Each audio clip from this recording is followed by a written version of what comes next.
बिस्मिल्लाहिर्रहमानिर्रहीम, अस्सलाम वालेकुम स्टूडेंट्स।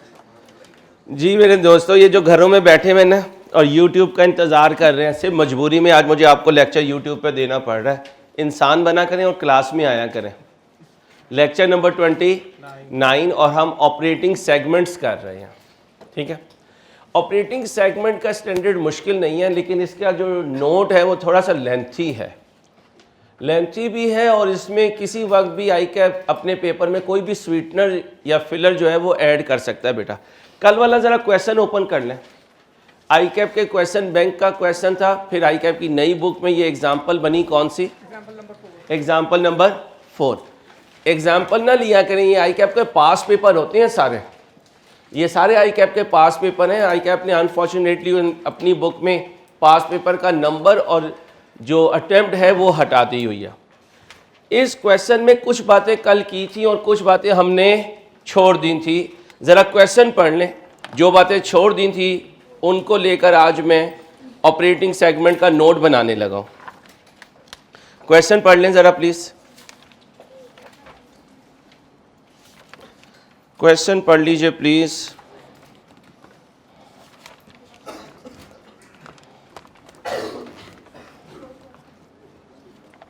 बातें नहीं बची हो प्लीज़, क्वेश्चन पढ़ लें।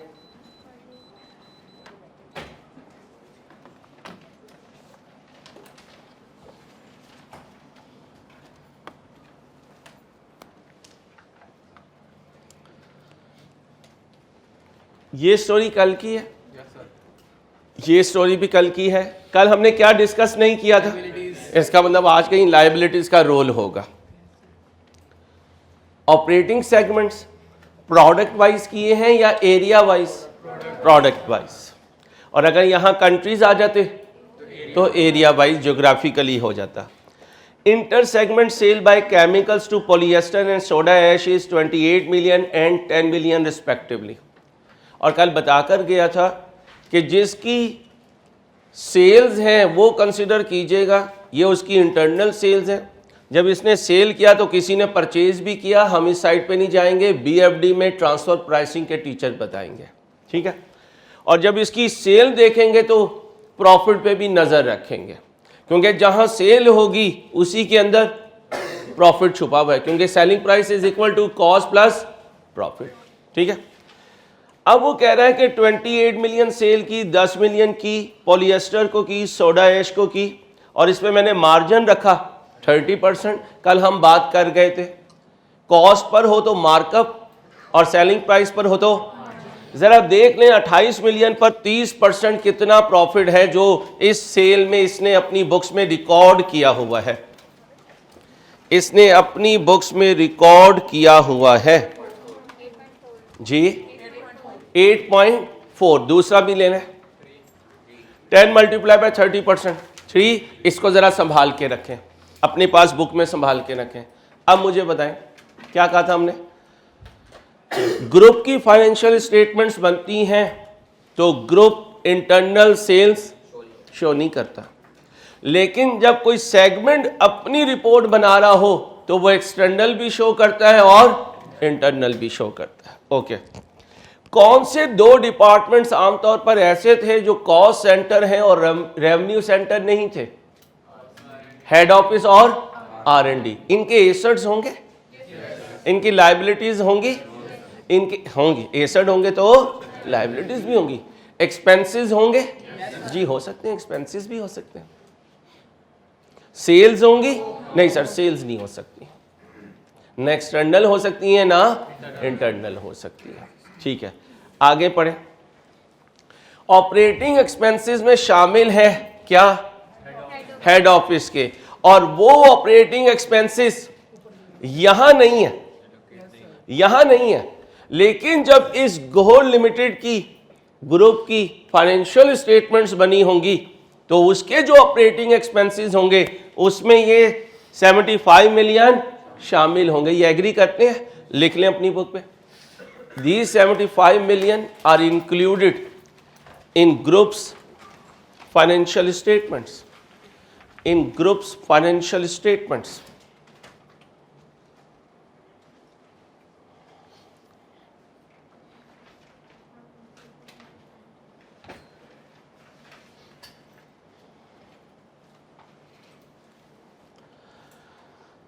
आगे सुने, furthermore assets and liabilities amounting to 150 and 27 have not been reported in the assets and liabilities of any segment। इस लाइन को पढ़ें, क्या लिखा हुआ है?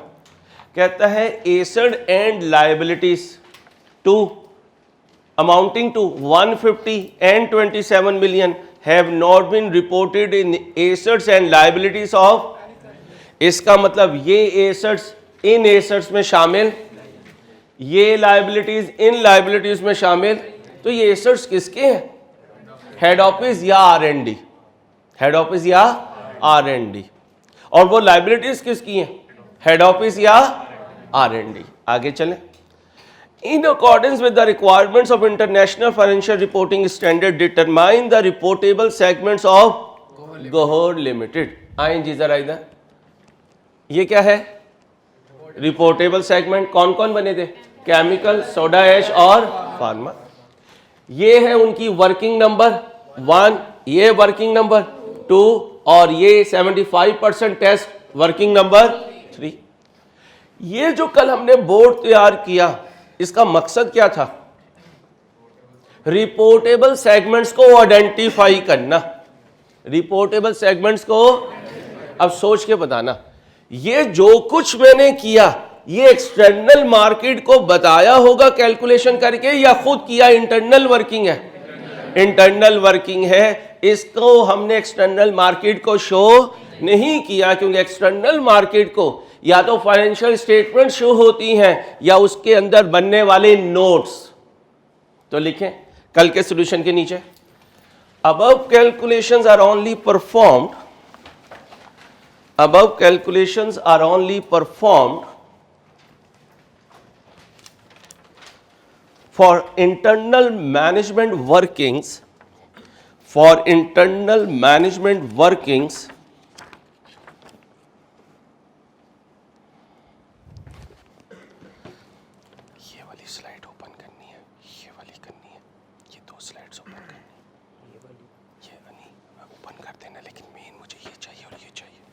जब मैं कहूंगा। क्या लिखा है? Above calculations are only for internal management workings have not been shown to users of financial statements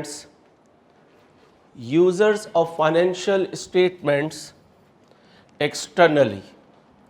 external market में जो हमारे यूजर्स हैं उन तक ये इंफॉर्मेशन नहीं दी जाती, ये वर्किंग शो नहीं की जाती।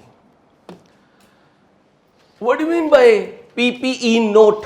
पीपीई नोट, बैलेंस शीट में जो पीपीई की फिगर आ रही है उसकी breakup. Intangible note, balance sheet में जो इंटेंजिबल नजर आ रहे हैं उसकी डिटेल नोट में होती है। अब जब फाइनेंशियल स्टेटमेंट्स देखोगे तो फाइनेंशियल स्टेटमेंट्स में स्क्रीन पर क्या नजर आ रहे होंगे? रेवेन्यूज। क्या नजर आ रहे होंगे? Operating expenses. ग्रुप की बैलेंस शीट में क्या नजर आ रहे होंगे? एसेट्स। क्या नजर आ रही होंगी? लायबिलिटीज, डेप्रिसिएशन, इंपेयरमेंट लॉसेस और amortisation, interest received, interest incurred. अब ये सारी चीजें फाइनेंशियल स्टेटमेंट्स में नजर आ रही होंगी। अब अगर इस ग्रुप के ऑपरेटिंग सेगमेंट्स हैं तो फिर आगे नोट में इन सारी चीजों की ब्रेकअप आ रही होगी कि किस सेगमेंट से रिलेटेड क्या आइटम कितनी है, आ रही होगी। लेकिन अनफॉर्चुनेटली इस वर्किंग में क्या शामिल नहीं है? Head office. क्या शामिल नहीं है? आर&डी। अब देखिएगा, क्या हेड ऑफिस और आर&डी की एक्सटर्नल सेल्स होंगी? No. Internal? No. Profit? No.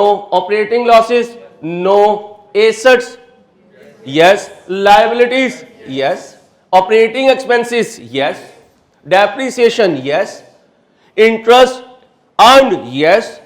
Interest incurred? Yes. Amortisation? Yes. कैसे?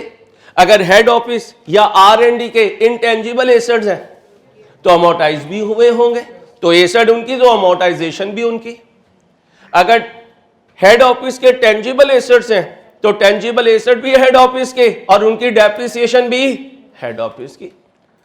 अब IFRS 8 ये कहता है कि भाई वो जो तुमने मेन पेज पर रेवेन्यू दिया हुआ है और मेन पेज पर इनकम स्टेटमेंट या बैलेंस शीट की लाइन आइटम्स दी हुई हैं, आगे चल के उनकी क्या शो करो, ब्रेकअप शो करो। और ब्रेकअप शो करने के लिए हमारे पास एक ही टूल है, क्या, नोट बना दिया जाए। तो आज किसका नोट बनाऊंगा, ऑपरेटिंग सेगमेंट्स का। किसका, लिखो भाई क्या क्या शो करते हैं इसमें, ये बाद में बताता हूं। ऑर्गेनाइजेशन का नाम बताएं जी, GL लिख दो, शॉर्ट लिख देता हूं GL। वेट करें, अभी सारा बनाऊंगा। इन्हीं बातों के लिए आज का लेक्चर रखा है, क्लियर हो जाएगा इंशाल्लाह। GL, notes to the financial statements, financial statements.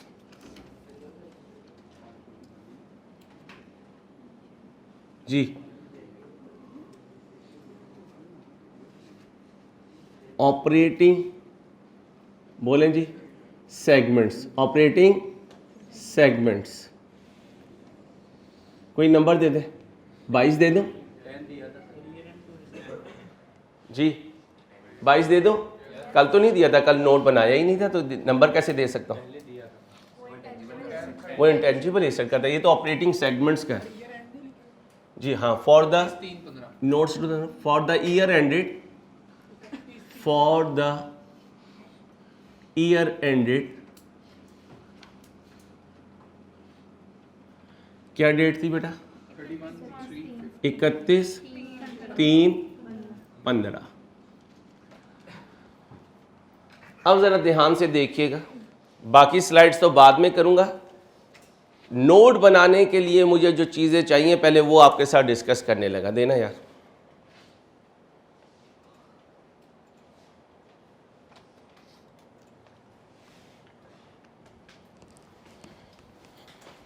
जी बच्चों,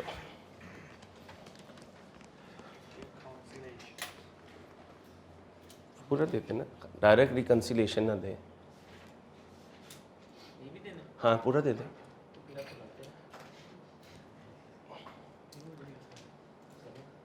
चलो, थैंक यू। बुकिंग करवा ली, बुकिंग करवा ली, आप कह रहे हैं ना चलो।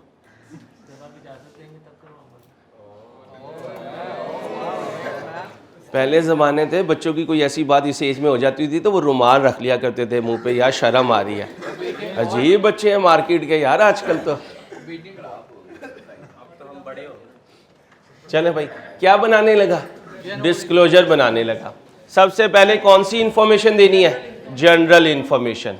फिर क्या देनी है, एक रिकॉन्सिलिएशन बनानी पड़ेगी। क्या पीपीई के नोट में रिकॉन्सिलिएशन बनाते थे, बनाते थे। Opening cost, add addition, revaluation, transfer, less disposal, less revaluation अगर नेगेटिव हो, क्लोजिंग बैलेंस, और फिर accumulated depreciation, opening balance, transfer, expense for the year, depreciation of disposal, closing balance, इसे कहते हैं रिकंसिलिएशन। क्या इंटेंजिबल में बनाते थे? जी, उसमें भी बनाते थे, तो यहां पर भी बनाएंगे। वहां क्या लिखते थे, वो वहां की स्टोरी, यहां क्या लिखेंगे, ये यहां की स्टोरी। तो रिकंसिलिएशन में क्या हो रहा होता है, रिकंसाइल कर रहे होते हैं। क्या कर रहे होते हैं, रिकंसाइल। और हर नोट की रिकंसिलिएशन का अपना अंदाज होगा। एडिशनल इंफॉर्मेशन, और उसके बाद सेगमेंट इंफॉर्मेशन। जनरल इंफॉर्मेशन जो नोट में आनी चाहिए, factors to identify reportable segments. किन फैक्टर से आपने डिसाइड किया रिपोर्टेबल सेगमेंट को? क्या किया था आपने? सर हमने 2 टेस्ट पास किए थे, एक 10% टेस्टिंग और दूसरा 75% testing. Judgement made in applying aggregation criteria हमारा बाद का काम है, अभी छोड़ दें। नाम से पता चल रहा है एग्रीगेशन का मतलब जमा करना, तो इसका मतलब ऑपरेटिंग सेगमेंट्स को क्या कर रहा हूंगा, जमा कर रहा हूंगा। कैसे करूंगा, सिखाऊंगा। Types of product and services. अब लकीली हमारा इस वक्त नोट 1 ही प्रोडक्ट टाइप्स पे रहा है।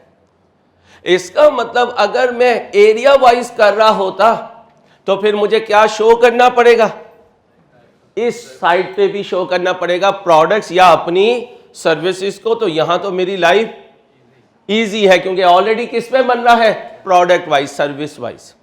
अगर मैं इसको ज्योग्राफिकली बना रहा होता तो यहां एरिया वाइज डिटेल आ रही होती, तो फिर ये मुझे सेपरेट करना पड़ता। कैसे करेंगे, नेक्स्ट क्लास में आ जाएगा आपके पास, जब मैं एरिया वाइज नोट बनाऊंगा ऑपरेटिंग सेगमेंट्स का। सेगमेंट इंफॉर्मेशन में रिपोर्टेड सेगमेंट का प्रॉफिट और लॉस, और फिर सेगमेंट एसेट्स एंड लायबिलिटीज। अब देखें क्या है स्क्रीन पर, सेगमेंट्स का प्रॉफिट है, लॉस है। इसका मतलब कुछ चीजें सर यहीं से यहां पोस्ट करेंगे। अब आप कहोगे यार ये पहले कर तो लिया, दोबारा क्यों कर रहे हो? जवाब दो। ये लोगों को नहीं दिखाया यार, ये आपकी इंटरनल वर्किंग है। आप फाइनेंशियल स्टेटमेंट में लोगों को बताना है, तो हम डुप्लीकेशन ऑफ वर्क नहीं कर रहे। इसलिए मैंने इस बोर्ड को साइड पे रखा है, तो जनरल पब्लिक यहां से आगे देखे कि ये आपके लिए है। ओके हो गया। साथ क्या शो करना है, एसेट्स, और यहां क्या मौजूद है, लायबिलिटीज नहीं है। कहां से लाऊंगा, क्वेश्चन में से लेकर आऊंगा। यहां तक कोई कंफ्यूजन हो?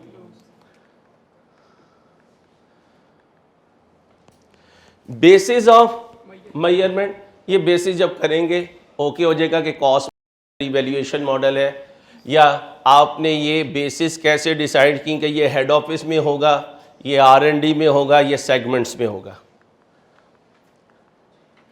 रिकंसिलिएशन में क्या क्या होगा, a reconciliation of the totals of following items to corresponding entity amounts, very important point। यहां स्क्रीन पर कौन नजर आ रहा है, ऑपरेटिंग सेगमेंट्स। क्या नजर आ रहे हैं, ऑपरेटिंग सेगमेंट्स। क्या नजर नहीं आ रहा, हेड ऑफिस। क्या नजर नहीं आ रहा, R&D। अब मुझे बताएं business, operating segments plus head office plus R&D है, या बिजनेस सिर्फ ऑपरेटिंग सेगमेंट्स का नाम है प्लस हेड ऑफिस प्लस। अब ये देखें क्या लिखा हुआ है, a reconciliation of the total of the following items to corresponding entity amounts. ये जो टोटल मिल रहा है ये किसका टोटल है, ये तो सेगमेंट्स का टोटल है। इनमें से कई चीजें एंटिटी की फाइनेंशियल स्टेटमेंट से मैच नहीं होंगी। जो फर्क आएगा उसकी रीजन हेड ऑफिस और R&D। कोई कंफ्यूजन? अगली बात सुने। कल एक जुमला लिखवाया था, फाइनेंशियल स्टेटमेंट जब प्रिपेयर होती है ग्रुप की तो उसमें कौन सा रेवेन्यू शो किया जाता है। पढ़ लें कोई मसला नहीं, अभी तो रिजल्ट का फोबिया है, पढ़ लें आराम से। मैंने कहा था financial statements of the group will show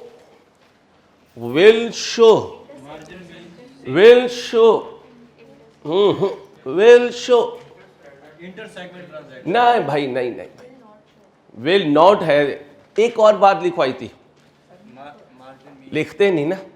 मैंने कहा था ग्रुप की फाइनेंशियल स्टेटमेंट में जो रेवेन्यू आएगा वो सिर्फ एक्सटर्नल सेल्स का होगा। इंटरनल सेल्स ग्रुप की फाइनेंशियल स्टेटमेंट्स में नजर नहीं आती। देखिए लिखा हुआ होगा, मैंने लिखवाया है, बोला है भाई बकायदा, बोला था, लिखा नहीं था।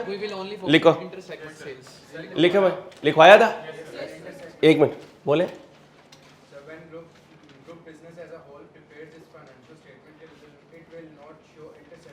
वेरी गुड बेटा, शाबाश। ये हुआ ना बात, उसने लिखा हुआ पॉइंट, इसकी बेस पर मैंने 2 एडजस्टमेंट करनी है, तो फिर बोलो ना। अच्छा देखो, हम हैं लकीर के फकीर।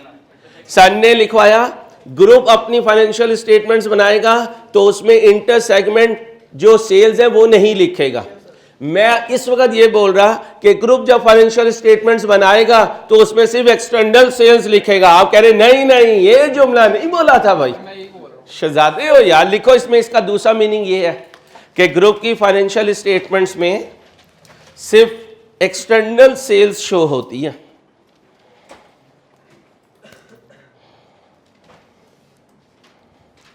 बोलो जी, ग्रुप की फाइनेंशियल स्टेटमेंट्स में सिर्फ बोले एक्सटर्नल सेल्स शो होती है।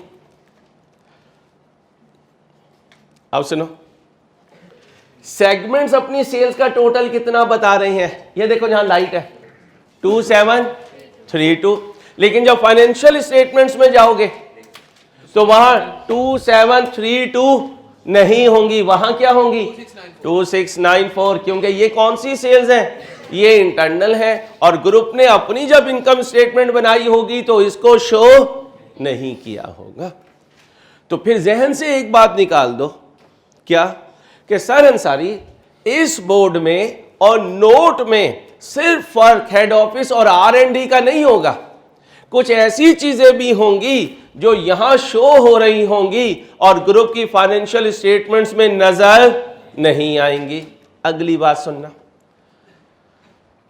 जब केमिकल ने अपनी सेल्स में ये 38 लिखा तो उसके प्रॉफिट में इस 38 से रिलेटेड प्रॉफिट भी होगा, भाई होगा ना। तो फिर अगर ये 38 एडजस्टमेंट में जाएगा तो 38 पे जितना प्रॉफिट है वो भी एडजस्टमेंट में जाएगा। क्यों, इसने अपने प्रॉफिट में तो ये 38 का प्रॉफिट लिखा होगा, लेकिन ग्रुप के प्रॉफिट में ये 38 का से रिलेटेड प्रॉफिट नहीं आएगा। कितने परसेंट है इस पे, 30% लगाओ, अभी लगाया था 38 जी,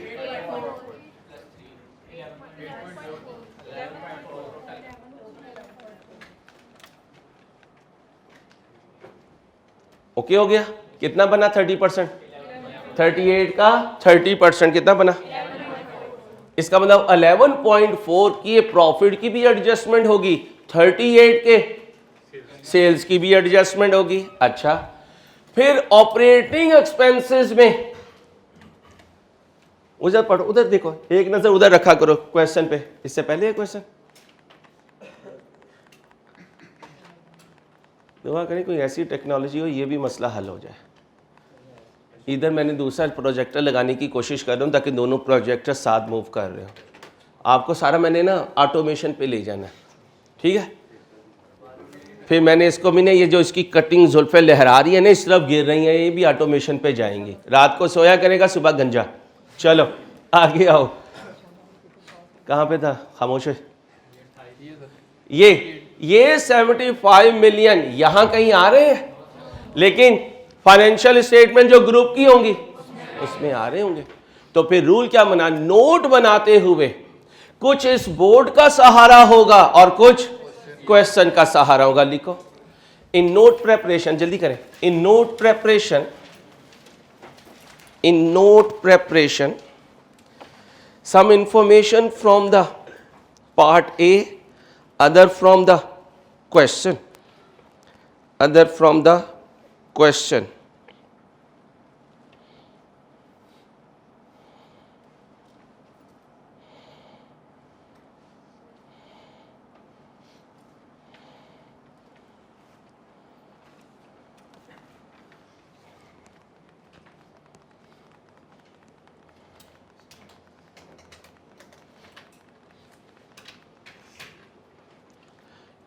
जी भाई। रिकंसिलिएशन में क्या क्या चीजें देनी है, सेगमेंट के रेवेन्यूज की रिकंसिलिएशन बनाएंगे और बनाते हुए किसके टोटल पे जाने की कोशिश करेंगे, इनके टोटल पे या ग्रुप के टोटल पे, ग्रुप के टोटल पे। ये टोटल तो मौजूद है, इसकी तो जरूरत नहीं है। मसला तो ये है कि रिकंसिलिएशन जब बनती है जब ये वर्किंग ग्रुप के टोटल से मैच नहीं कर रही होगी, या ग्रुप कम होगा या ग्रुप ज्यादा होगा। सेगमेंट के रेवेन्यूज की रिकंसिलिएशन होगी, प्रॉफिट्स की रिकंसिलिएशन होगी, सेगमेंट के एसेट्स की, सेगमेंट के लायबिलिटीज की, अदर मटेरियल सेगमेंट आइटम्स। अब इसमें क्या आ सकता है, इंटरेस्ट रिसीव्ड भी आएगा, इंटरेस्ट इनकर भी आएगा, डेप्रिसिएशन भी आएगी, अमोर्टाइजेशन भी आएगी, इम्पेयरमेंट भी आएगी, कोई एडवर्टीजमेंट एक्सपेंस भी हो सकता है। तो इसका मतलब है सर अंसारी बस करो यार, तुम तो जितनी आइटम बता रहे हो इसका मतलब हम पेपर में लिखते ही चले जाएंगे। क्यों? क्योंकि इनकम स्टेटमेंट में बहुत सी आइटम होती हैं, इसी तरह बैलेंस शीट में भी बहुत सी आइटम्स होती हैं। ये मिनिमम है जो स्टैंडर्ड ने कहा। क्या बोला? ये मिनिमम है जो स्टैंडर्ड ने कहा। अब जरा दिमाग को हाजिर रखना, मेरे इस क्वेश्चन में कोई ऐसी बात जो मिनिमम पॉइंट्स में नहीं है लेकिन मुझे अपने क्वेश्चन में करनी पड़ेगी, अदरवाइज एग्जामिनर मेरे मार्क्स काट लेगा।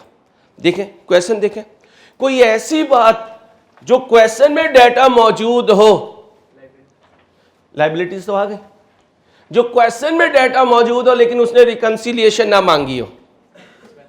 Very good, very good. Expenses, क्यों? क्वेश्चन में किसके एक्सपेंसेस दे दिए? हेड ऑफिस के। यहां एक्सपेंसेस की डिटेल नहीं है, लेकिन मैं अपनी रिकंसिलिएशन में ऑपरेटिंग एक्सपेंसेस भी बनाऊंगा, ये बताने के लिए कि ग्रुप के ऑपरेटिंग एक्सपेंसेस का टोटल 171 नहीं है, क्योंकि 75 के एक्सपेंसेस हेड ऑफिस ने इनकर किए, वो ग्रुप की फाइनेंशियल स्टेटमेंट्स में है लेकिन यहां नजर नहीं आ रहे। और सुन ले, और इस सेल्स की एडजस्टमेंट और इस सेल्स पर जो प्रॉफिट है उसकी एडजस्टमेंट, ये तीन चीजें ऐसी हैं जो यहां नजर नहीं आ रही लेकिन रिकंसिलिएशन बनानी पड़ेगी। अदरवाइज जो ग्रुप की फाइनेंशियल स्टेटमेंट्स की इनकम स्टेटमेंट और बैलेंस शीट की फिगर है वो इन टोटल से मैच नहीं होगी। अच्छा, अगली बात, नोट है क्या? फेस पे लिखी हुई फिगर्स को क्रॉस मैच करने का नाम नोट है। तो अगर फेस की फिगर से मेरा टोटल मैच ना हुआ तो इसका मतलब नोट सही नहीं बना। पूछे, अभी करूंगा उस पर डिस्कस, लंबी बात है, ठंडी। मैं चाह रहा हूं कि आप जाने से पहले कैलकुलेशन सारी ले जाएं, फिर तो स्लाइड्स की डिस्कशन हो जाती है, कोई टेंशन नहीं है। जो कैलकुलेशन में आना अभी मैं वो करने के चक्कर में हूं।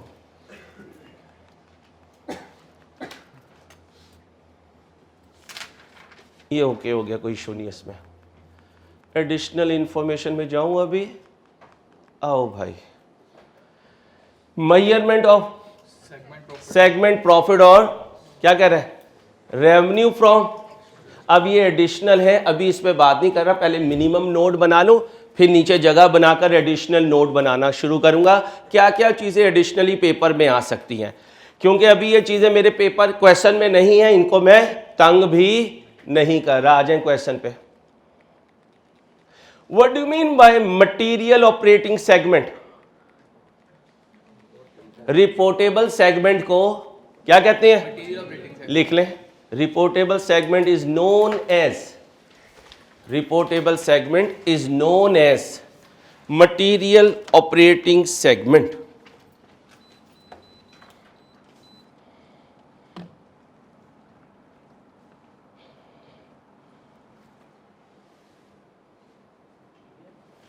मटेरियल ऑपरेटिंग सेगमेंट किसे कहते हैं? रिपोर्टेबल सेगमेंट को।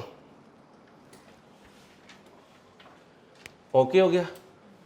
Operating segment results.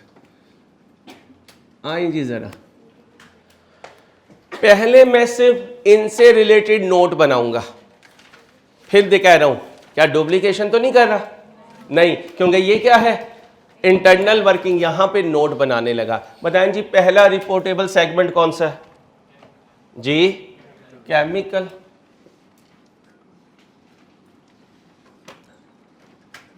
दूसरा सोडा ऐश।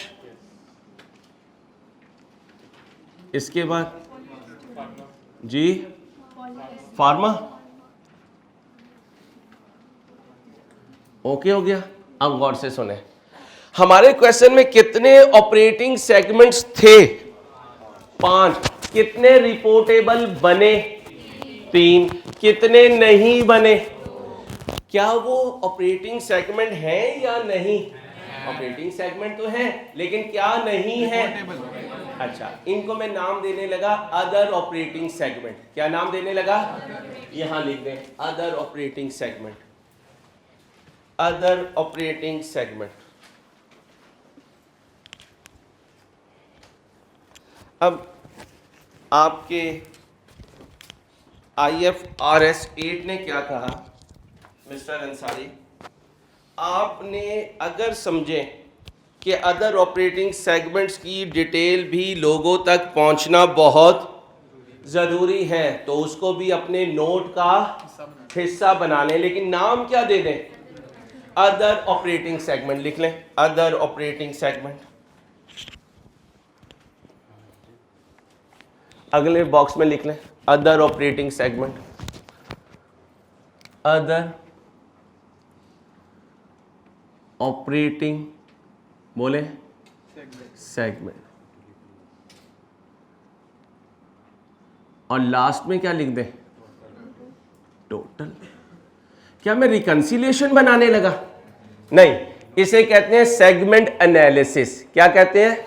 Segment analysis. तो 22.1 कर दीजिए और इसे कहते हैं सेगमेंट एनालिसिस। क्या बोला बेटा? अब मुझे बताएं, इसमें पूरे ग्रुप की भी इंफॉर्मेशन होगी या सिर्फ सेगमेंट्स की? सिर्फ सेगमेंट्स की। अभी सिर्फ सेगमेंट्स की, क्योंकि नाम क्या कहा? Segment analysis. पूरे ग्रुप को इस बोर्ड पे लेकर आऊंगा, अभी लाऊंगा इस बोर्ड पे पूरे ग्रुप को। अभी सिर्फ किसको लेकर आ रहा हूं? सेगमेंट्स को। अब आप जरा बोर्ड पे चले जाएं और देखें क्या क्या चीजें स्टैंडर्ड ने कहा कि मिनिमम जरूर लिखना।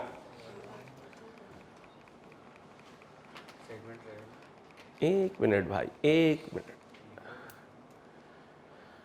जी भाई।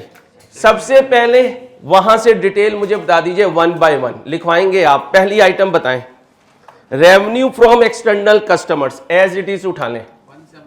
रेवेन्यू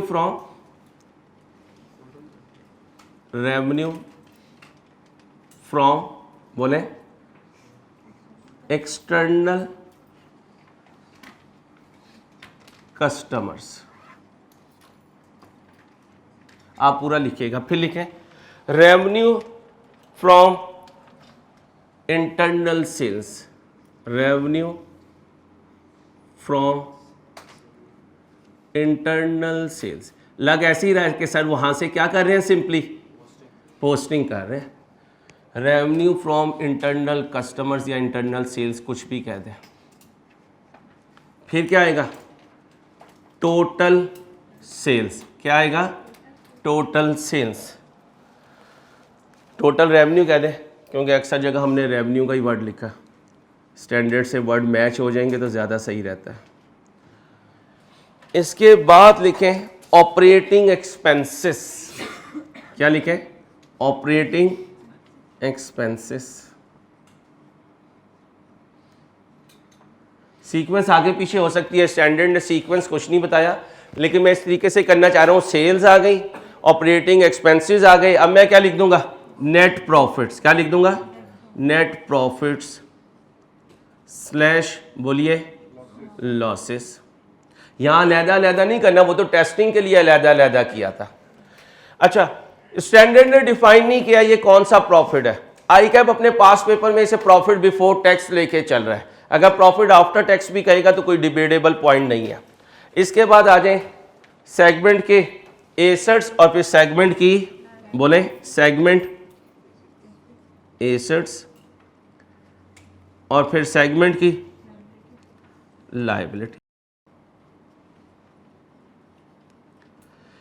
जो पिछली वर्किंग में मौजूद है पहले वो पुट कर दीजिए। जो पिछली वर्किंग में मौजूद है वो पहले पुट कर दीजिए प्लीज। जो पिछली वर्किंग में मौजूद है वो पहले पुट कर दीजिए काइंडली। ज़्यादातर चीज़ें वहीं पे मौजूद हैं, सिर्फ एक लाइबिलिटीज़ हैं जो हमारी पिछली वर्किंग में नहीं आई। ये देख लीजिए। हेलो, ये देखें, ये क्या है भाई? आ रहा है ना? Total sales, external sales, internal sales, total sales, profit, operating expense, profit आ गया, इसके बाद एसेट, सिर्फ क्या मिसिंग है? लाइबिलिटीज। वो कहां से उठाओगे? क्वेश्चन में से उठा ले। अहमद क्वेश्चन कर ले। कितनी देर दो? 2 मिनट दे दो, जल्दी से लिख दीजिए प्लीज, जल्दी से लिख दीजिए।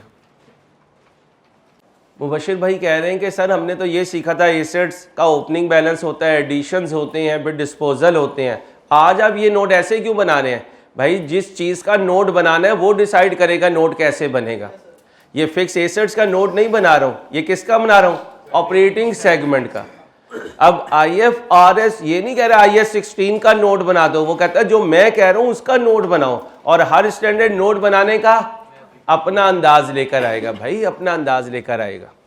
अब आप कहें एक नोट सीख लिया था FR1 में, बस सारी उसमें फिगर्स पुट करते रहे, तो फिर इंशाल्लाह FR2 से कहीं खुदा ना खास्ता समझ तो गए होंगे आप। अल्लाह पाक आफियत रखे। बस आजकल आमीन पे बड़ा जोर है, इंशाल्लाह पे भी बड़ा जोर है।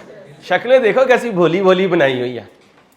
गली के बच्चों को भी रोज चीज़ें खिला रहे हैं, यार खा ले बच्चे, बस दुआ कर मैं पास हो जाऊँ, अंकल तेरे पास हो जाए।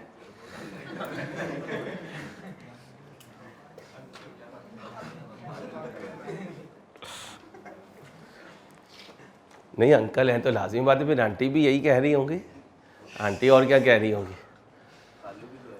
हैं पता नहीं, खालू दुआ कर रहे होंगे। अगर नाराज़ थे और मजबूरी में माने हैं तो वो यही कह रहे होंगे जान छुड़ाओ। अब अंसारी की दुआ वर्सेस खालों की दुआ है, देखो किसकी दुआ जीतती है। गारंटी मैंने दी भी है बच्चे की। हैं मौलवी साहब आप आज आ जाओ, आपको देगा वो 5000 देगा इंशाल्लाह जब आप कागजात तैयार करेंगे।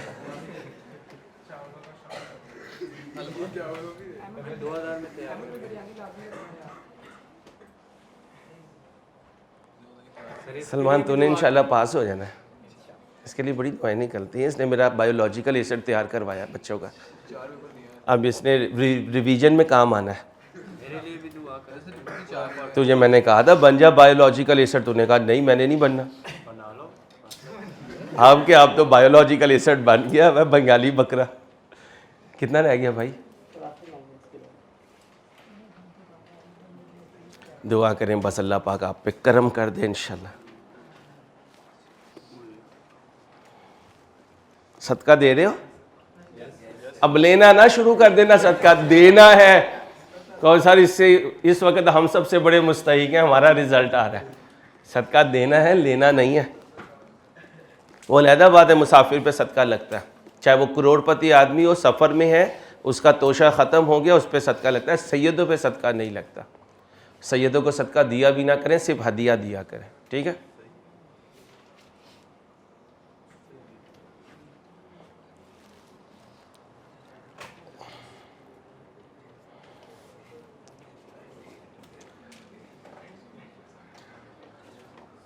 अब इसका सुर्खी पाउडर बस कर दें।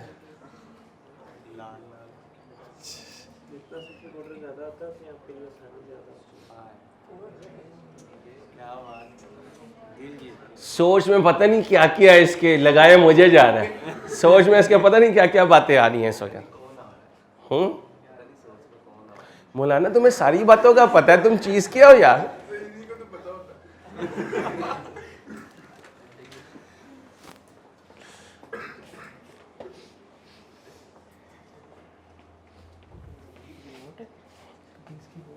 आप तो शिव रखें सर।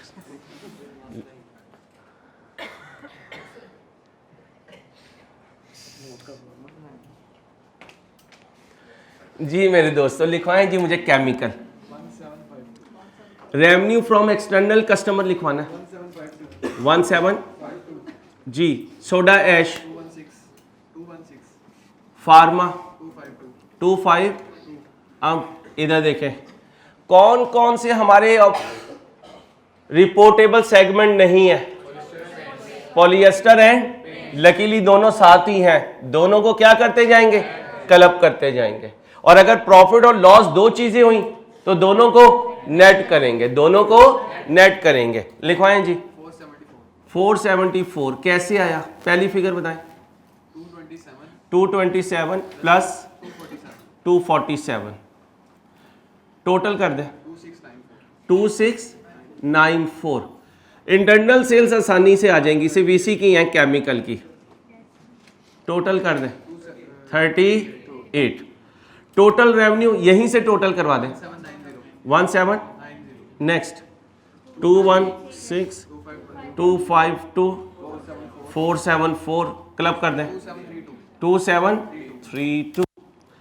ऑपरेटिंग एक्सपेंसेस 63 57 12 39 टोटल कर दें 170। जैसे इस वक्त तुम्हारे हालात है ना वैसे ही अल्लाह ने टॉपिक दे दिया बस। नेट प्रॉफिट लॉसेस केमिकल के 1038। नेक्स्ट 60। नेक्स्ट 19। नेक्स्ट 35। पहले का बताएं प्रॉफिट 25 प्लस 10 टोटल कर दें 11। आगे चलें, सेगमेंट के एसेट्स यहीं से मिल जाएंगे 637 444 132 242 14। अब सेगमेंट की लायबिलिटीज कहां से लाएंगे, ले आए, लिखवाएं जी। Chemical 442 355 98 202 total 1097।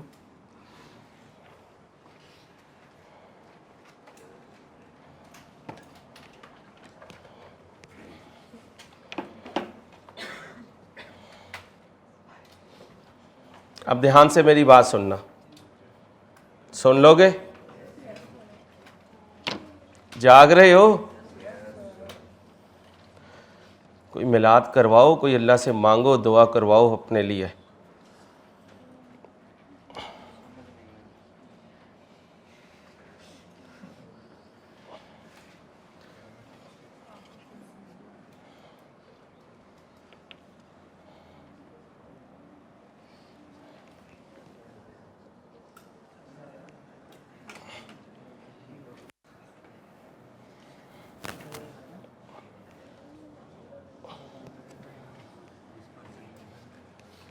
हाँ सुनो भाई, अगर क्वेश्चन में वो दे देता interest received of each segment और समझता कि मटेरियल है, तो वो भी इस शीट में आ जाता। शीट का नाम सेगमेंट एनालिसिस। अगर वो कहता इंटरेस्ट एक्सपेंस बड़ा मेजर है भाई सेगमेंट वाइज, तो वो भी यहां आ जाता। अगर वो कहता मैंने डेप्रिसिएशन लिखनी है, वो भी यहां आ जाती। कैसे पता चलेगा लिखना है या नहीं लिखना? क्वेश्चन बताएगा। कौन बताएगा? क्वेश्चन बताएगा। क्वेश्चन में लिखा हुआ होगा डाटा। स्लाइड्स मैंने बना ली हुई है, लिस्ट मैं बताऊंगा, पैराग्राफ मैं बताऊंगा। अगर वो आइटम आ जाए इसी तरह उनको भी इंक्लूड कर दीजिएगा। रिपोर्टेबल की सेपरेट आ जाएंगी और जो रिपोर्टेबल नहीं है वो कंबाइंड होकर आ जाएंगे। कोई इशू? तो ठीक जी, एक्सपेंसेस में मौजूद है। एक तो बात याद रखिएगा, इंटरेस्ट एक्सपेंस ऑपरेटिंग एक्सपेंस नहीं होता, वो तो फाइनेंस कॉस्ट होती है। और इंटरेस्ट रिसीव अदर इनकम होती है। अगर वो समझे कि इसका डिस्क्लोजर देना जरूरी है तो वो क्वेश्चन में बताएगा तो लिखेंगे। यहां कोई आप इनकम स्टेटमेंट नहीं बना रहे कि यहां लिख दिया तो यहां नहीं लिखना। जैसे आपने प्रॉफिट लिख दिया तो ये एक्सपेंसेस क्यों लिखे हैं? अब देखें, टोटल रेवेन्यू में से एक्सपेंसेस ये वाले माइनस करें, कहीं प्रॉफिट बन रहा है? नहीं बन रहा है। तो ये तो इंफॉर्मेशन है, जो वो मांगेगा वो प्रोवाइड कर देंगे और इस तरह उसके एनालिसिस बना देंगे। क्लियर? तो ये अच्छा, एक और बात सुने, ये भी हो सकता है ऑपरेटिंग एक्सपेंस में कोई ऐसी मटेरियल आइटम हो जिसको सेपरेट शो करना जरूरी है, उसको अलग लिख देंगे आप। जी जी, अर्न आएगा, इंटरेस्ट अर्न।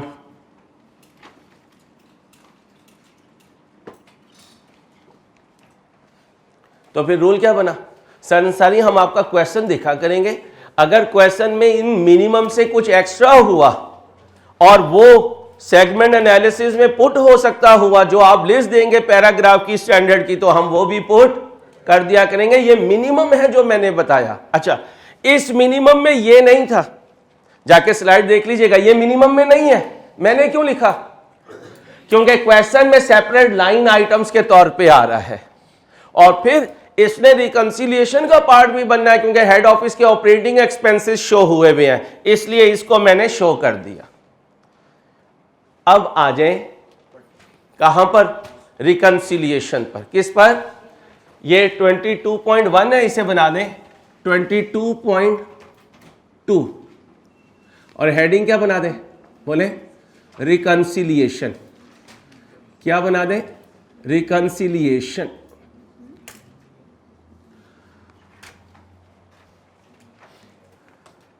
आप सुने, मैंने ये फॉर्मेट आईकैप की बुक से लिया क्योंकि आईकैप अपनी बुक को सबसे ज्यादा प्रेफर कर रहा है जब से नई स्कीम आई है। कुछ प्रैक्टिकल ऑर्गेनाइजेशंस को आप देखेंगे वो ये दो नोट नहीं बनाते, नोट को दो हिस्सों में नहीं तोड़ते। वो क्या करते हैं, ये तीन लिखे हुए, ये तीन एज इट इज यहां पर मौजूद है, आगे दो एडजस्टमेंट जो मैंने डाली वो पुट करते हैं और एक ही में सारा क्वेश्चन सॉल्व कर लेते हैं। क्वेश्चन सॉल्व करने का मतलब कि अपना नोट बना लेते हैं। लेकिन हम किसके हिसाब से चलेंगे? आईकैप के हिसाब से। जी जी नहीं, वो क्वेश्चन में बताएगा, साइलेंट है तो वो प्रॉफिट बिफोर टैक्स है। मैं फिर बता रहा हूं आपको, यहां जितनी फिगर्स लिखी हुई हैं ये सिर्फ एक डिस्क्लोजर है। जो प्रॉफिट क्वेश्चन में होगा वो एज इट इज लिखना है, उसका पीबीआईटी से या प्रॉफिट आफ्टर टैक्स से या ऑपरेटिंग प्रॉफिट से कोई लिंक नहीं है। ठीक है भाई, हम क्या समझते हैं स्टूडेंट के लेवल पे कि सर कोई कैलकुलेशन कर रहे हैं। मैं कोई कैलकुलेशन नहीं कर रहा, मैं सिर्फ जो रेलिवेंट इंफॉर्मेशन है किससे रिलेटेड उसको शो करने की कोशिश कर रहा हूं। मिनिमम बाउंड्री किसने बता दी? आईकैप ने, बाकी हम पुट कर रहे हैं। ठीक है, आगे चले, आ जाए जी रिकंसिलिएशन में। सबसे पहले टॉप पे देख लें रिकंसिलिएशन। इधर क्या है? पर्टिकुलर्स। ये क्या है?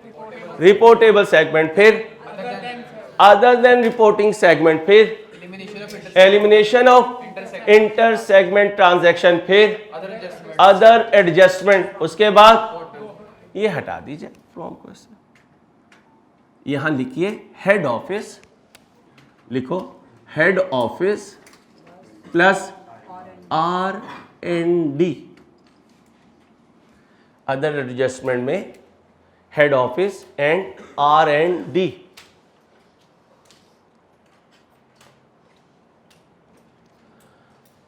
लिखवाएं जी पहली आइटम, लिस्ट में लिख लें, फिर मैं लिखता हूं टोटल रेवेन्यू। टोटल रेवेन्यू पहली figure, total revenue, total revenue.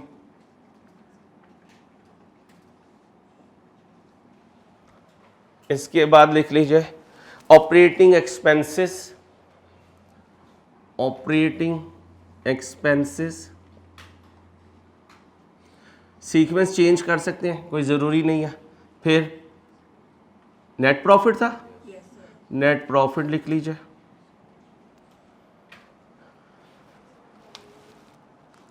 इसके बाद सेगमेंट के एसेट्स लिख लीजिए, सेगमेंट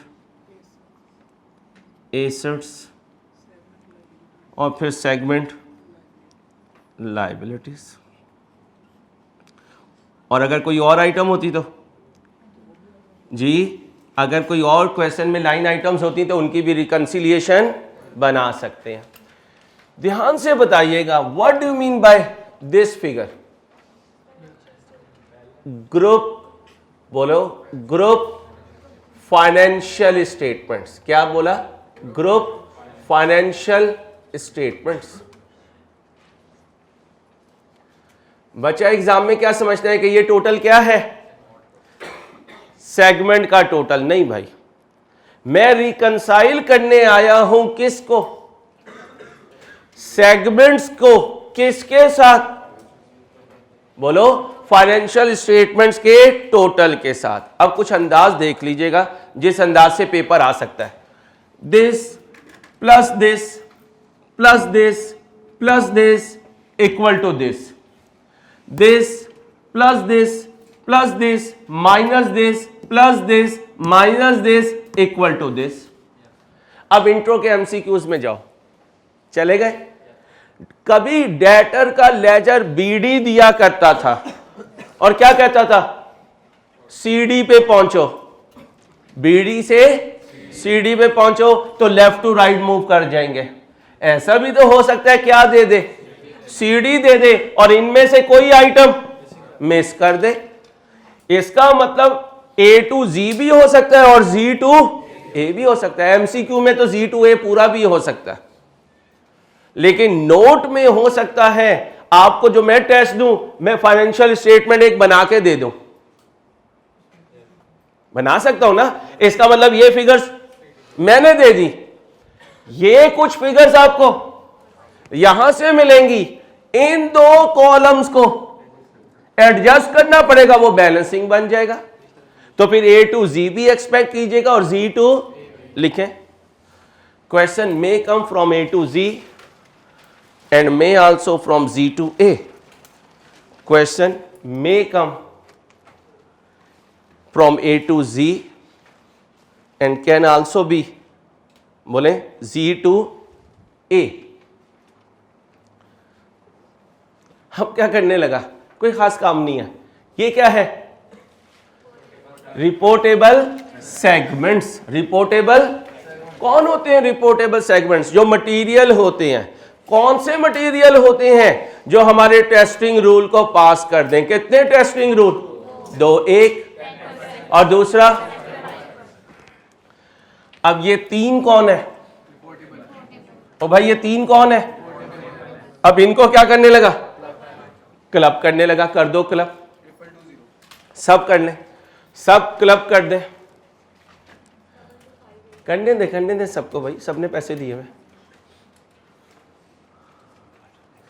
जल्दी से क्लब कर दें।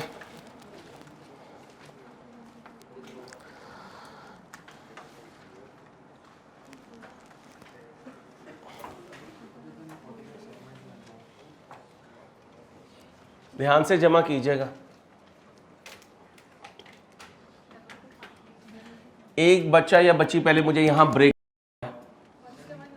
जी 17 टोटल रेवेन्यू, ये 17 जी 216 25 जी। बच्चे क्या आंसर आया, 2258। आंसर का टोटल करना पड़ेगा नहीं, वो लाइफ इजी है, वो पिछले स्टेप से ही मिल जाएगी। कितनी, 474। अब ऑपरेटिंग एक्सपेंस में आ जाए, रिपोर्टेबल के टोटल्स लिखवा दें वन बाय वन। ये बच्ची जिसने लिखवाया है यही लिखवा दें।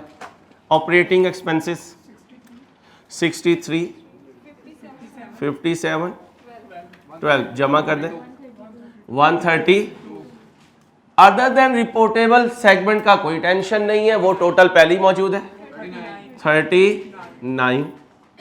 नेट प्रॉफिट पे आ जाए 1038 प्लस 60 प्लस 19 बोलिए 1117। दूसरा आसान है, other than reporting segment 35। Segment assets बताएं 637 444 13 जमा कर दें 1213। दूसरा बता दें 242। सेगमेंट लायबिलिटीज में बताएं 442 355 335। गोली मार दीजिए मुझे 355 98 जमा कर दीजिए 895। और दूसरा कितना था 202। अब देखते हैं क्या उसने दिया, क्या हमें ए टू जी लेके जाना जाता है या जी टू ए लेके आना जाता है। फाइनेंशियल स्टेटमेंट्स का टोटल क्वेश्चन में से ढूंढ के लाएं। बन सकता है, बन सकता है, नहीं बन सकता, क्योंकि टोटल की कोई फाइनेंशियल स्टेटमेंट गिवन नहीं है। ये सारे तो बोलो सेगमेंट वाइज हैं। दिस मींस अनफॉर्चुनेटली हम पेपर में अपना आंसर मैच नहीं कर सकेंगे। जैसे बीआरएस के क्वेश्चन होते थे, बैलेंस एज पर बैंक स्टेटमेंट हो तो आंसर मैच हो जाता था, यही अननोन होता था तो आंसर मैच नहीं होता था। अब वन बाय वन चलते हैं, पहले इजी मार्क्स ले लेते हैं। ये क्या है? किसके? किसके? क्या हेड ऑफिस और R&D के एसेट्स कोई हो सकते हैं? क्या क्वेश्चन में है? कितने हैं जी? कितने हैं? कितने एसेट्स हैं? अब सुनो, ये डेबिट है या क्रेडिट? ये डेबिट है या क्रेडिट? तो फिर हेड ऑफिस और R&D के एसेट्स भी डेबिट है। कितने? 150 कर दूं जमा? बोलो जी।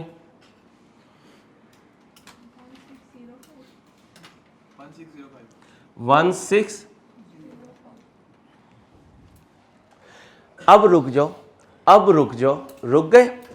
फाइनेंशियल स्टेटमेंट देखी मैंने ग्रुप की, मैं गया बैलेंस शीट पे, बैलेंस शीट से गया एसेट्स पे, एसेट्स का देखा टोटल। तो अगर मेरा क्वेश्चन ठीक है तो वहां कितना होना चाहिए? 1605। कोई टेंशन? पक्का? आगे आओ। ये किसकी लायबिलिटी? रिपोर्टेबल सेगमेंट, ये नॉन रिपोर्टेबल या अदर सेगमेंट। मैंने इनका कॉलम भी क्यों शो कर दिया? मैनेजमेंट ये समझती है कि इनकी इंफॉर्मेशन देने से ज्यादा बेटर पिक्चर शो हो सकती है, तो स्टैंडर्ड कहता है तुम आजाद हो, जितना ज्यादा लिख सकते हो लिख डालो। ये वाहिद स्टैंडर्ड है जो आपको फुल आजादी देता है। अच्छा, टीचर यहां से लिखवा के भेजता है कि अदर देन रिपोर्टिंग सेगमेंट लिख कर आना, तुम वहां जाके क्या कहते हो? इंपॉर्टेंट नहीं था, मैनेजमेंट ने डिसाइड किया कि इसको ना लिखो। तो भाई ये स्टैंडर्ड जो कहता है ना, जो हम क्लास में कराते हैं ये करना है, वहां जाके एज अ CFO अजम्पशन लेकर पेपर को श्रिंक नहीं करना प्लीज। आगे चलो। जैसे अक्सर बच्चे कॉस्ट में लिखाते हैं, कहते हैं sir hard to identify the fair value of the asset, can not be measured reliably. मैं अजम्पशन लिख आया, हालांकि उस पर पूरा क्वेश्चन बेस कर रहा होता है। तो भाई ये प्रैक्टिकल जॉब के लिए स्टैंडर्ड की चीजें होती हैं, एग्जाम्स के लिए नहीं होती। ठीक है, आगे चलो। हेड ऑफिस या R&D की कोई लायबिलिटीज हो? कितनी? 20 कर दो जमा। 1124 अच्छा भाई, इस कॉलम में लिखने की या सोचने की मैंने जहमत ही नहीं की, बहुत बुरी बात है सर अंसारी। इसलिए कि क्वेश्चन में कहीं नहीं लिखा कि कोई एसेट एक दूसरे से इन या आउट हुए होते, तो जहां इन होते वहां ऐड करते, जहां आउट होते वहां आउट कर लेते। कोई इंटर सेगमेंट एसेट्स की या लायबिलिटीज की ट्रांसफर ही नहीं हुई। किसी सेगमेंट ने नहीं कहा कि मैं तुम्हारी लायबिलिटीज टेक ओवर कर लेता हूं, किसी ने नहीं कहा कि ये एसेट मुझे ट्रांसफर कर दो। कुछ कहेगा तो क्वेश्चन में नजर आ जाएगा। ये कौन है? Net profit. ये कौन है? ऑपरेटिंग। ये किसके ऑपरेटिंग एक्सपेंसेस? और ये क्या ये दोनों मिलके पूरे बिजनेस के ऑपरेटिंग एक्सपेंस बन गए? किसके बाकी है? कितने? 75 कर दो टोटल जी। 246।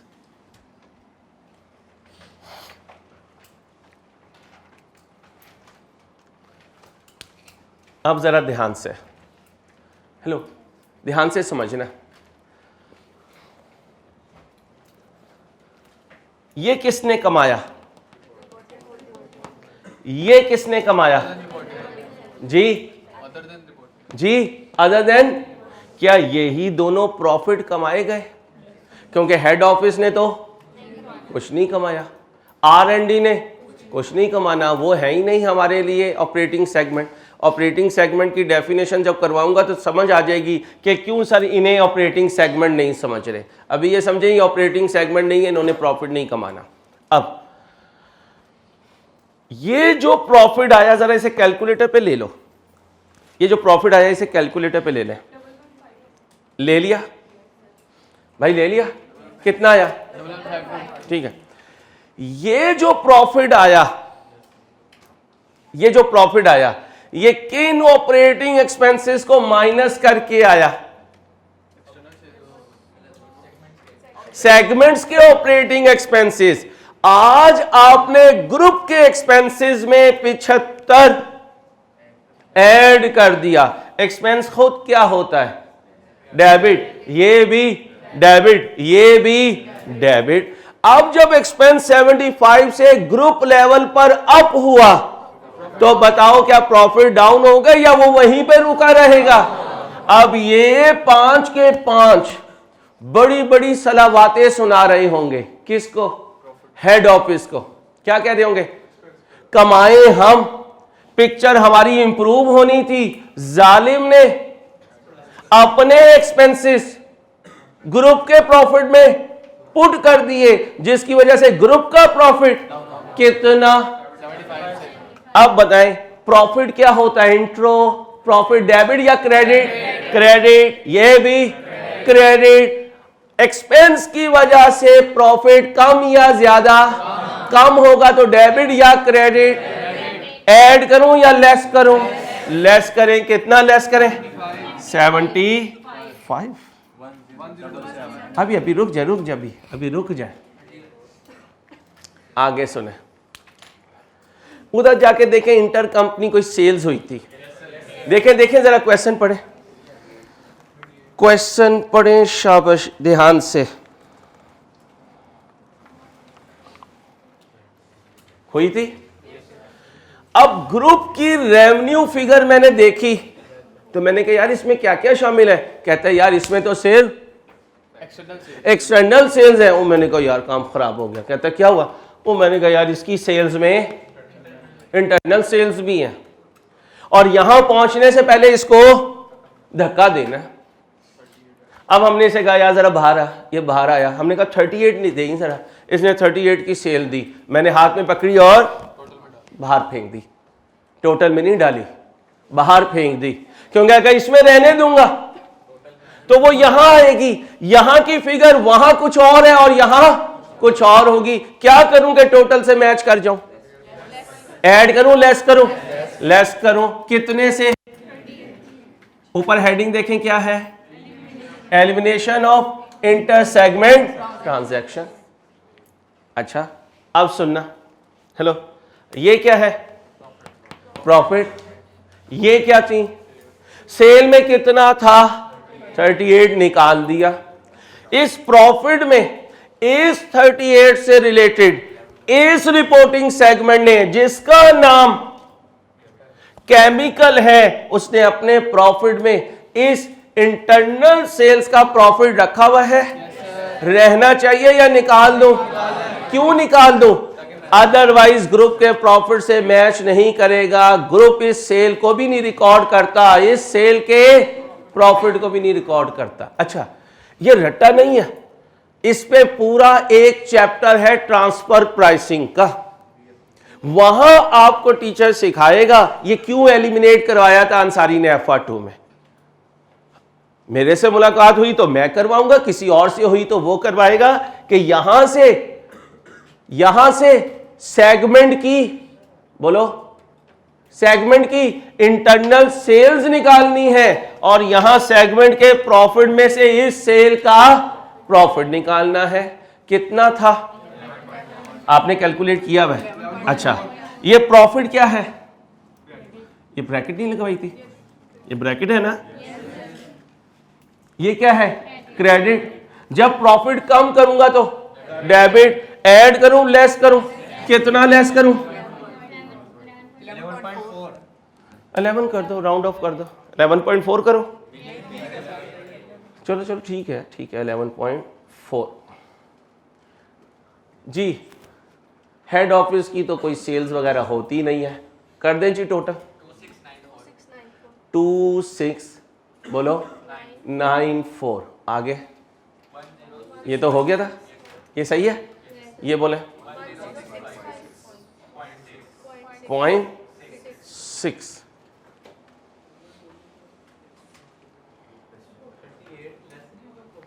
जी लेस ही की है। सेल्स में से लेस होगी, प्रॉफिट में से लेस होगा। यहाँ सेल्स क्रेडिट है, ये डेबिट हो रहा है, यहाँ प्रॉफिट क्रेडिट है, ये डेबिट हो रहा है। पहले कॉपी करें फिर बात को आगे बढ़ाऊंगा। जी क्या कह रहे हो? जी शाबाश, हम दोनों सिस्टर डिवीजन्स हैं। मुबशिर हमारा ग्रुप है, हम दोनों आपस में खरीदो फरोख्त कर रहे हैं और खुश होने के लिए क्या कह रहे हैं ब्रांच को? आज मैंने इस ब्रांच से कमाया, ये ब्रांच कह रही है मैंने आज इस ब्रांच से कमाया है। हमने खबर मुबशिर को दी, सर आपकी एक ब्रांच ने 400 का प्रॉफिट कमाया। उसने कहा कहाँ से कमाया? सर सिस्टर डिवीजन से कमाया। तो मुबशिर क्या कहेगा? बैजा आरामना, क्योंकि इसका मतलब किससे है? एक्सटर्नल से है। इंटरनल सेल्स में गेन लॉस नहीं होता। एक ही घर में 4 भाई और वो एक को बेच दे, दूसरा पहले को बेच दे, तो प्रॉफिट क्या है? प्रैक्टिकली नहीं आया, सिर्फ कैलकुलेशन की हद तक है। इसको ट्रांसफर प्राइसिंग में टीचर सिखाता है कि how to eliminate the inter segment transaction, लेकिन वहां वो बोलेगा how to eliminate the sister division transactions. यहां स्टैंडर्ड सेगमेंट बोला है, हम इसको बीएफडी में सिस्टर डिवीजन से बोला करेंगे। आगे सुनिए, हमारा नोट अभी यहीं पर एंड नहीं हुआ, हमने रिकंसिलिएशन तो बना दी, अब इससे आगे भी सब नोट चलेंगे। सब नोट क्यों चलते हैं? नोट क्यों बनता है? बैलेंस शीट की फिगर को एक्सप्लेन करने के लिए। तो फिर सब नोट क्यों बनेगा? नोट की फिगर को एक्सप्लेन करने के लिए। तो लिखें सब नोट्स। सब नोट्स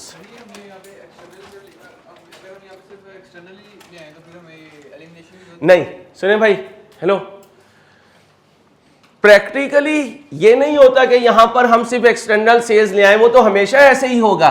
इस फिगर में से ये माइनस हो रही होगी, लेकिन जो लिखने का नोट का अंदाज होता है उसी तरीके से हम ड्राफ्ट करेंगे। लेकिन जी सब नोट्स, सब नोट्स आर नथिंग, तो तुमने पहले भी यही कहा था, note is nothing only the statement form of ledger. लग पता गया था हमें नोट बनाते हुए। दोबारा लिखो, सब note is nothing just to explain the, बोलें जी, just to explain the note figures. Note कुछ नहीं है, बैलेंस शीट की बिगर फिगर को डिवाइड करने का नाम है। सब नोट कुछ नहीं है, नोट की फिगर को डिवाइड करने का नाम है। अब तुम हो गए जज्बाती और तुमने क्या कहा, जो कुछ अंसारी यहां लिखा है ना, मैं सब का सब नोट बनाऊंगा। IFRS ने कहा क्या बैठ जा, बैठ जा। ये बताने के लिए हम मौजूद हैं कि किस आइटम का सब नोट बनेगा या नहीं बनेगा। तुमने कहा चलो जल्दी बताओ, रिजल्ट आने वाला है। उसने कहा अभी जा तू घर रेस्ट कर, सर अंसारी इसको कंटिन्यू करेंगे, फिर तुझे सब नोट मिलेगा। अब सुनो बच्चों, ये मैंने नया पॉइंट ऐड किया ताकि बात आगे बढ़ा सकूं सब नोट की तरफ। Note that GL has made 1500 million export sales to American customers as well as ₹900 million sales were made to 3 customers, ₹400 million, ₹300 million, ₹200 million respectively by the chemical segment। अब यहां दो बातें बताई हैं। एक तो ये बताइए कि हमारी एक्सपोर्ट सेल्स जो हैं वो कितनी हैं? 1500 मिलियन। अब IFRS 8 कहता है कि पाकिस्तान में जितनी सेल्स की वो बता दो, पाकिस्तान से बाहर जितनी सेल्स की हैं वो बता दो। Local sales, export sales. एक तो ये नोट दे देंगे सब नोट पे। दूसरा, IFRS 8 कहता है कि अगर तुम्हारे कस्टमर्स मेजर कस्टमर हैं जिस पर तुम्हारी रिलायंस है, हमने कहा भाई मेजर कस्टमर क्या होंगे?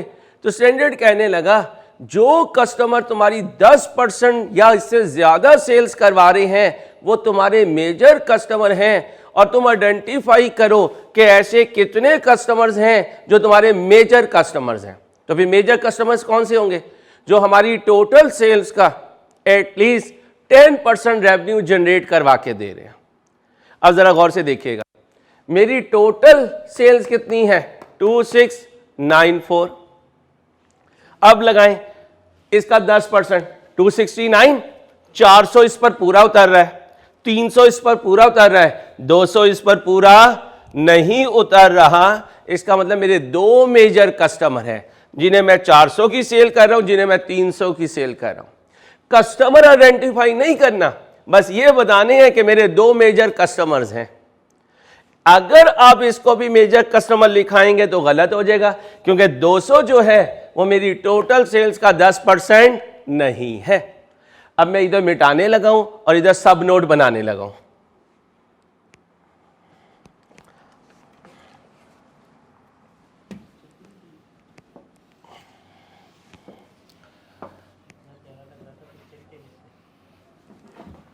जी प्यारा तो लग रहा था, लेकिन मसला यह है कि बच्चों को सिर्फ प्यारा नहीं दिखाना, बच्चों को काम भी करवाना है। प्यारे तो बच्चे वैसे ही हैं माशाल्लाह बहुत।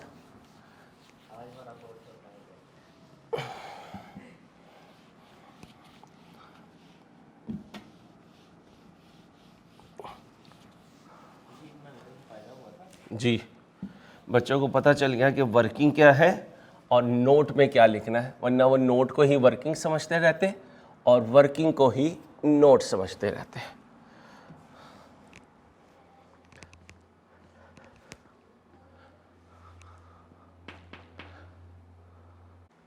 अब बच्चों ज़रा क्वेश्चन का डाटा ध्यान से देख लो जो मैंने एडिशनल ऐड किया है।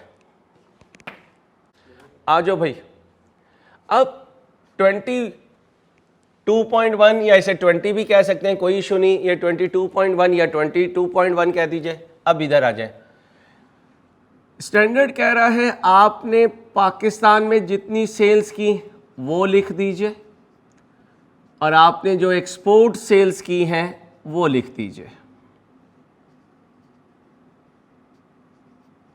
और अक्सर नोट्स में आपको पाकिस्तान सेल्स के बजाय क्या सेल्स नजर आएंगी, लोकल सेल्स, लोकल सेल्स। अब मुझे बताएं आपके पास टोटल सेल्स कितनी है।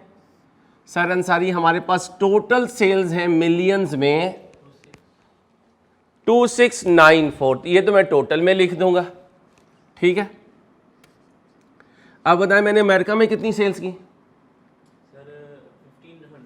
1500 मिलियन। तो मेरी लोकल सेल्स कितनी है 1194, ये बैलेंसिंग फिगर आ गई। अब दोनों को जमा कर दें जरा।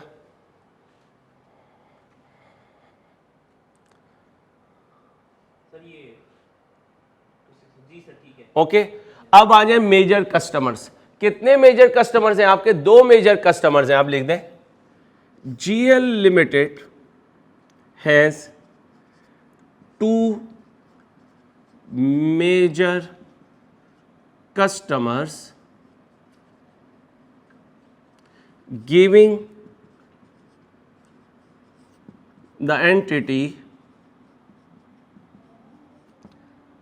sales of रुपी, पहला कितना है 400 मिलियन एंड रुपी 300 मिलियन। लो बेटा ये मैंने कुछ छोटा सा सब नोट बना दिया ताकि आपका जो कॉन्सेप्ट है वो क्लियर हो जाए। इसमें ये लिख लीजिएगा ज़रूर, एंड रुपी 300 मिलियन बाय, कौन सा सेगमेंट था भाई जिसने ये मेजर कस्टमर्स बताए, बाय केमिकल सेगमेंट। तो केमिकल सेगमेंट ने दो मेजर कस्टमर्स को इतनी इतनी सेल्स की हैं। इसका मतलब केमिकल सेक्टर की मेन रिलायंस इन दो कस्टमर्स पे है। ये था बच्चों हमारा एक नोट IFRS 8 को यूज़ करते हुए। कुछ कहना चाह रहे हैं आप जी?